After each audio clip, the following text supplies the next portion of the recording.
नमस्कार दोस्तों, आप सभी का स्वागत है अपने YouTube channel global Shanti care hospital में। आज फिर एक बार हम लोग आप लोगों के लिए मेडिकल फील्ड से जुड़ी वीडियो लेकर के आ रहे हैं।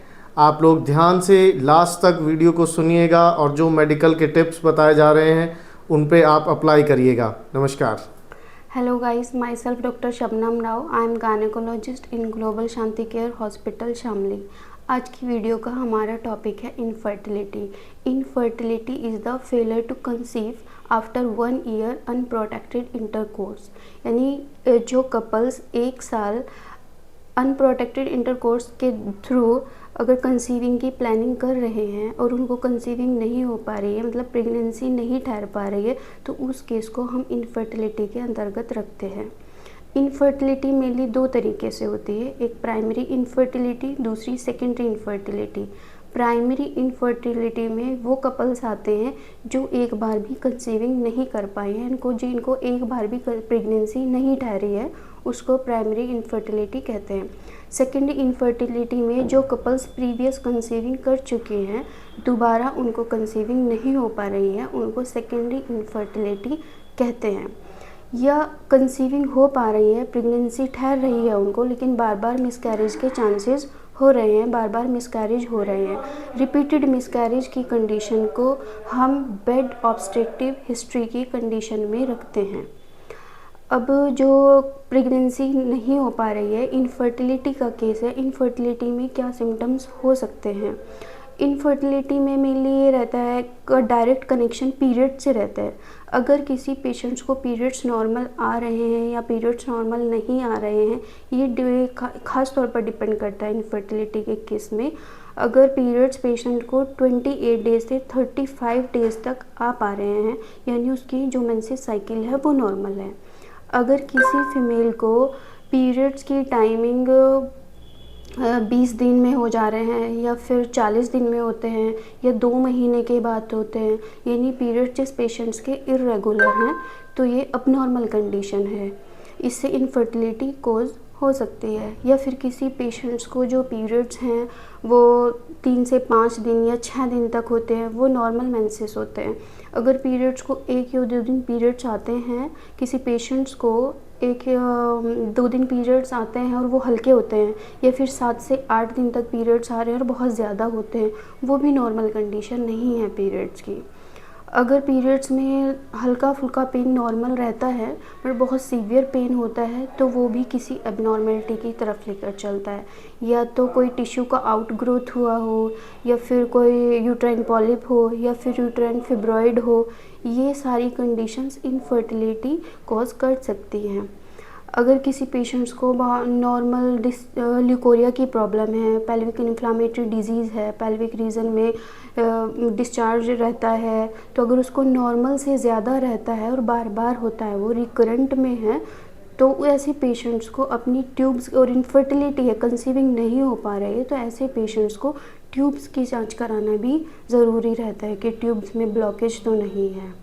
अब अगर इनफर्टिलिटी के कॉजेज़ की बात करें कि किन कारणों से मेनली हो सकता है, तो first of all ovulatory disorder, यानी अगर किसी पेशेंट्स में ओवुलेशन जो हो रहा है वो टाइम पर नहीं हो पा रहा है, एग सही से रिलीज़ नहीं हो पा रहा है, उस पेशेंट्स में जब एग रिलीज़ नहीं होगा, ओवुलेशन नहीं हो पाएगा, तो प्रेगनेंसी कंसीव नहीं हो पाएगी। अगर किसी पेशेंट्स को अनओवुलेटरी है, यानी ओवुलेशन ओवर रिलीज़ ही नहीं हो पा रहा, ओवुलेशन प्रोसेस ही नहीं हो पा रहा है, तो उसके कारण भी इनफर्टिलिटी हो सकती है।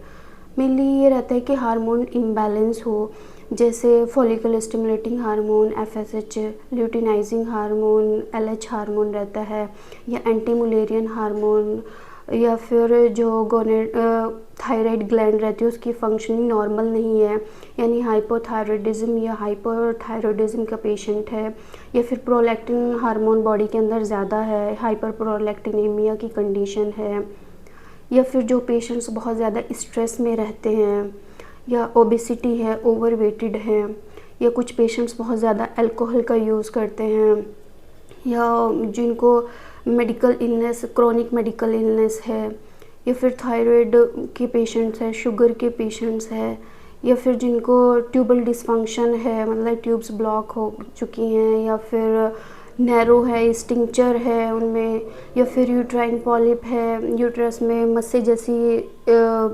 स्ट्रक्चर्स हैं, पीरियड्स इरेगुलर हैं, पेनफुल हैं, या फिर पेल्विक इन्फ्लामेटरी डिजीज़ है, एंडोमेट्रियोसिस हैं। ये सारे कारण हैं इनफर्टिलिटी को करने के, मतलब इन सब कारणों से इनफर्टिलिटी कोज होती हैं।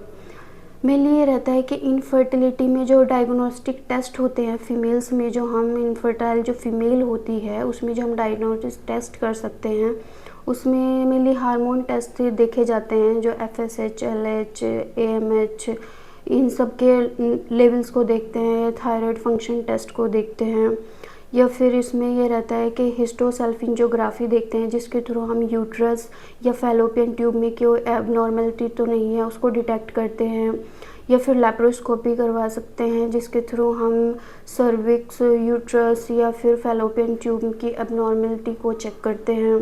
इसके अलावा जो फर्दर इन्वेस्टिगेशंस होती हैं, MRI करा सकते हैं पेशेंट का, CT स्कैन करा सकते हैं, या फिर एक्सरे, इसके थ्रू भी हम देख सकते हैं कि क्या हुआ। HSG की रिपोर्ट रहती है, मेनली एक्सरे के थ्रू रहती है। बाकी जो इसका ट्रीटमेंट होता है, इनफर्टिलिटी का ट्रीटमेंट हम 3 तरीके से कर सकते हैं। फर्स्ट में जो फर्टिलिटी ड्रग्स होती हैं उनको देख कर के हम पेशेंट्स को प्रेगनेंसी रिस्टोर करा सकते हैं। फर्टिलिटी ड्रग्स में जो हार्मोनल ड्रग्स होती हैं वो जो फीमेल की ओवरी होती है उन पर एक्ट करके फीमेल के ओवुलेशन को स्टिमुलेट करती है, जिससे एग रिलीज़ होता है, देन प्रेगनेंसी कंसीव हो सकती है।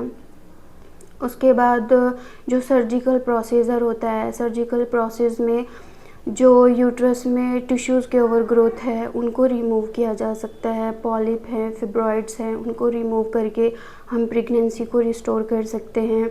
या फिर ट्यूबल रिवर्सल जो सर्जरी रहती है, मतलब किसी पेशेंट्स की पहले से ट्यूबेक्टोमी हुई है तो उनको दोबारा जो ट्यूब्स होते हैं उनको रिकनेक्ट किया जा सकता है।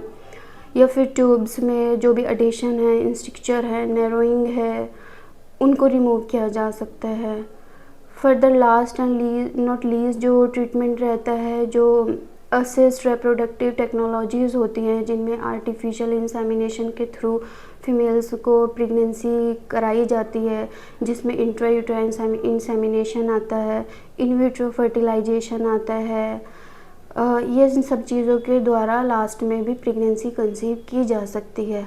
प्रेगनेंसी के बहुत सारे कारण होते हैं, अलग अलग कारण हैं, अलग अलग ट्रीटमेंट है, अलग अलग इन्वेस्टिगेशंस है।